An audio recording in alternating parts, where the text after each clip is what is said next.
¿Sabías que en un barrio aparentemente tranquilo de Kigali se ocultaba un horror que nadie imaginaba? En el año 2022, un hombre llamado Denis Kasungu alquiló una pequeña casa en el distrito de Kikukiro. A simple vista, era una vivienda común, sin nada especial, sin señales de lo que ocurriría allí dentro. Para los vecinos, Kasungu era un hombre reservado, discreto, alguien que pasaba desapercibido. Pero detrás de esa fachada de normalidad se escondía un depredador metódico y extremadamente peligroso. Un hombre capaz de transformar su hogar en un escenario de muerte. Kasungu llevaba una vida aparentemente normal. Era el dueño de una tienda de repuestos para motocicletas. Caminaba por las calles como cualquier otra persona, saludaba con un gesto, atendía su negocio y regresaba a su casa sin llamar la atención. Nadie sospechaba que dentro de esas paredes estaba cometiendo crímenes atroces. Nadie imaginaba que la oscuridad que cargaba crecía en silencio, lejos de las miradas, en el corazón de un vecindario tranquilo. Su método era sencillo, pero aterrador. Kasungu frecuentaba bares, cantinas y zonas nocturnas donde buscaba a sus víctimas. La mayoría eran mujeres jóvenes y vulnerables, algunas trabajadoras sexuales que aceptaban acompañarlo creyendo que sería un encuentro más, rápido y sin complicaciones. Pero cuando entraban a su casa, la realidad era otra. Allí, aisladas del mundo, Kasungu las sometía, las violaba, las robaba y finalmente las asesinaba. Luego, con una frialdad difícil de comprender, las arrastraba hasta la cocina, donde él mismo había cavado un pozo oculto. Ese agujero en el suelo, cubierto con telas y objetos, se convirtió en una tumba improvisada donde enterró a sus víctimas una tras otra. En ese lugar escondió los cuerpos de al menos 14 personas. 14 vidas apagadas para siempre. Las confesiones que Kasungu hizo más adelante helaron la sangre de quienes participaron en la investigación. Admitió que no solo había matado, robado y violado, sino que incluso había cocinado y comido partes de algunas de sus víctimas. Un nivel de brutalidad que estremeció a todo el país. Y aún así, mientras todo esto ocurría, él seguía moviéndose entre la gente como si nada pasara, sin levantar sospechas, sin alertar a nadie. Su capacidad para ocultar su maldad era tan perturbadora como sus crímenes. El descubrimiento de lo que hacía no llegó por una investigación compleja. Fue casi accidental. El casero de Kasungu llevaba meses intentando cobrarle la renta. Además, el olor que salía de la casa era insoportable. Un hedor que se hacía más intenso con cada día que pasaba. Incapaz de seguir ignorándolo, el casero llamó a las autoridades. Cuando la policía llegó y abrió la puerta, se encontraron con una escena indescriptible. Dentro de la cocina estaba el pozo, lleno de huesos, restos humanos y cuerpos en diferentes estados de descomposición. Lo que el casero creía que era un simple problema de higiene se reveló como un infierno oculto entre 4 paredes. La noticia se difundió rápidamente. Los vecinos estaban conmocionados. Todos recordaban haber visto a Kasungu en la calle, caminando, cargando bolsas, hablando por teléfono. Nada de lo que hacía parecía extraño. Nadie imaginó que la casa que veían todos los días era un cementerio clandestino. Tras su arresto, Kasungu confesó sin resistencia.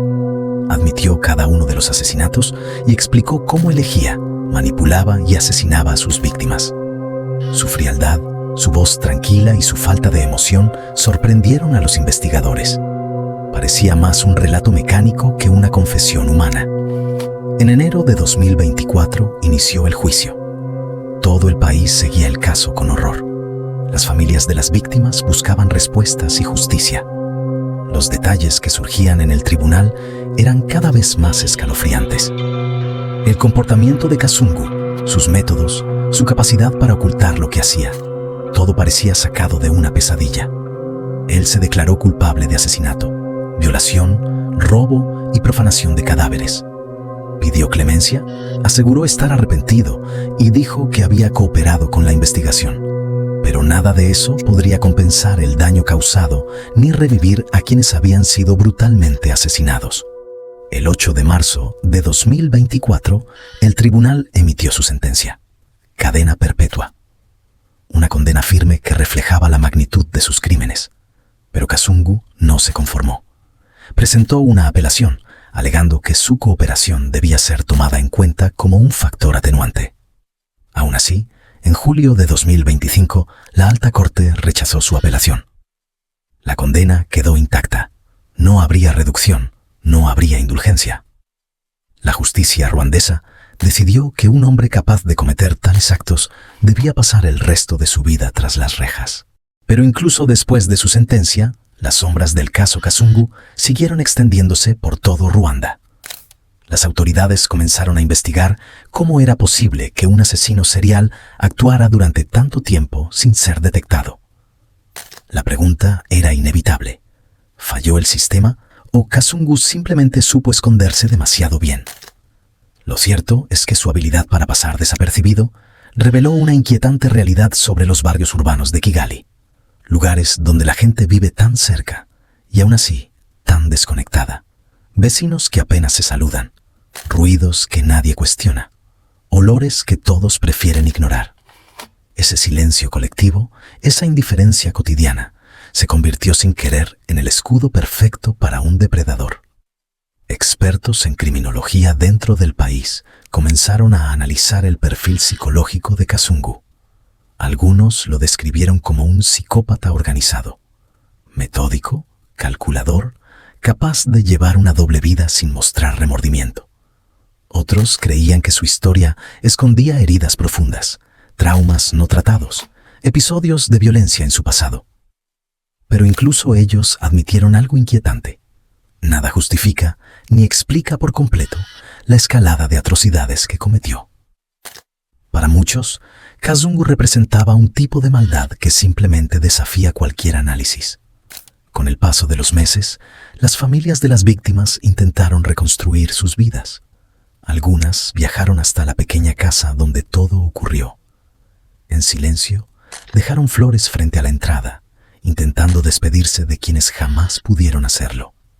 La vivienda, clausurada y vigilada por la policía, se convirtió en un símbolo de algo que el país no quería volver a experimentar. Un recordatorio de que, en ocasiones, los monstruos no viven en bosques oscuros ni aparecen en cuentos terroríficos, sino que caminan entre la gente, mimetizados con la rutina diaria. Ruanda, un país que durante décadas trabajó para reconstruirse después de tiempos traumáticos, se encontró obligado a mirar hacia un lado más oscuro de su realidad. Hubo debates públicos, reuniones comunitarias, campañas de concienciación. Todos coincidían en una medida: la necesidad de fortalecer los mecanismos de vigilancia y apoyo a mujeres en situación de vulnerabilidad. Para muchos, ese sería el único legado positivo que podría surgir de una historia marcada por el horror. Hoy, mientras Denis Kazungu permanece aislado en una celda de alta seguridad, su nombre sigue generando escalofríos. Algunos lo mencionan apenas en susurros, otros prefieren no hablar de él. Pero nadie ha logrado olvidar lo que ocurrió dentro de aquella pequeña casa en Kikukiro. La imagen del pozo, de los cuerpos, de la oscuridad acumulada bajo un techo que parecía ordinario, quedó grabada para siempre en la memoria colectiva del país.